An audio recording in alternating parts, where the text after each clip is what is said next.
ऐसे ही यमन के जो हौसी हैं वो भी बाज नहीं आ रहे। मौका बंदरगाह पर हौसियों ने बैलिस्टिक मिसाइल से हमला कर दिया जिसमें 4 शहरी जाँ बहक हो गए। यमनी हुकाम के मुताबिक मौका बंदरगाह के शहरी इंफ्रास्ट्रक्चर को निशाना बनाया गया है। हमले में माहीगीरी की कई कश्तियाँ भी जल गई हैं।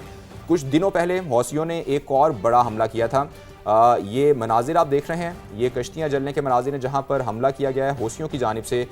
इससे पहले जब हौसियों ने हमला किया था उसमें 3 पाकिस्तानी शहरी भी शहीद हुए थे। तो हौसी जो हैं वो यमन में वो एक तरह से एक आग लगाने की कोशिश जैसे होती है। आज तो जैसे बैलिस्टिक मिसाइल से हमला कर देना और ये बड़ा हमला कहा जाता है। ज़ाहिर है बैलिस्टिक मिसाइल जो हैं वो एक जैसे तगड़े मिसाइल कहते हैं वो बिल्कुल ये इम्पैक्ट करते हैं। और आपने देखा ना विजुअल से किस तरह से जो उसके आग लग गई है, बाकायदा उसकी शिद्दत है वो बताई जा रही है।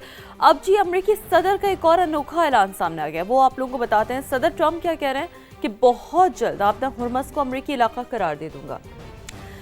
ईरान को मौशी नुकसान पहुंचाने की उन्होंने साथ धमकी भी दे दी। एज आई यूजुअल सेट के पहले वो एक स्टेटमेंट देते हैं, उसके बाद धमकी देते हैं और कहा कि नाकाबंदी जारी है, कोई ईरानी जहाज़ नहीं गुजर सकता। बोले अब ईरान ने हमला किया तो 100 गुना ज़्यादा ताकत से जवाब देंगे। और अमेरिकी सदर का कहना था कि B-2 बमबार तैयारों से हमला ना करते तो ईरान जोहरी हथियार हासिल कर लेता। अच्छा, अब इसके साथ साथ आप लोगों को याद होगा कि नेटो पर भी काफ़ी ऊपर हम नजर आए और जिस तरह से मुसलसल जिस तरह उन्होंने जंग के दौरान जब नेटो की जानिब देखा तो नेटो ने हाथ नहीं थामा था।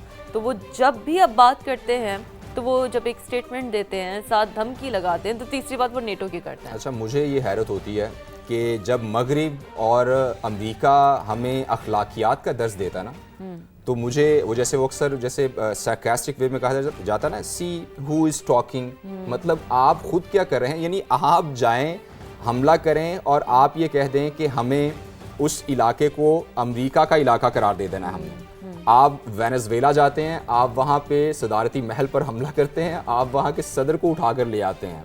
तो यानी ये अखलाकी मयारात जैसे, बल्कि आपने कल या परसों ही हमने ये खबर दी थी, वज़ीर ख़ारजा जो ईरान के हैं अब्बास अराग़ची, जब फ्रांस ने उन्हें अखलाकियात का दर्स देने की कोशिश की तो उन्होंने कहा कि भाई अपने हाथ होला रखें, आपके पास ये अखलाकी जवाज़ नहीं है। आपने जब हमला हो रहा था गज़ा पे, उनको बच्चों को उधेड़ दिया गया, वहाँ पर उनकी ख़वातीन को वहाँ लाशें बिखरे हुए थे, आप इजराइल को सपोर्ट कर रहे थे और आज आप हमें दर्ज दे रहे हैं अखलाकियात का। तो वो बहुत अच्छा जवाब था अराग़ची का। खैर अमरीकी सदर ने जो नेटो को आड़े हाथों लिया है वो ज़ाहिर है वो मुसलसल ले रहे हैं और उनकी मजबूरी भी है। वो इसलिए है कि नेटो ने जो सुर्ख झंडी दिखा दी, उन्होंने कहा कि भाई हम तो इस जंग में नहीं पड़ने वाले। तो अभी भी उन्होंने यही कहा है कि जब हमें ज़रूरत पड़ी तो नेटो हमारे साथ ही नहीं था। वो मज़ीद क्या कहते हैं उनकी ज़बानी हम सुन लेते हैं।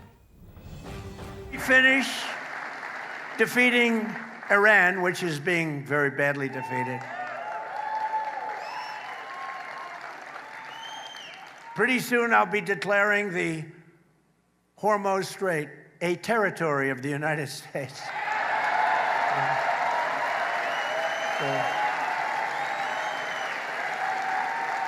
Essentially, that's what it is. We have the blockade.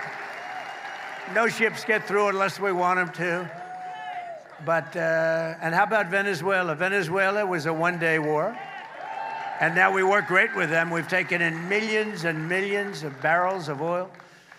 But we're doing really good. We're doing good in every way. You know, I built the military, and now I used it a little bit more than I wanted to, frankly, but that's okay, because we cannot let Iran have a nuclear weapon. Do we agree? Can't let it.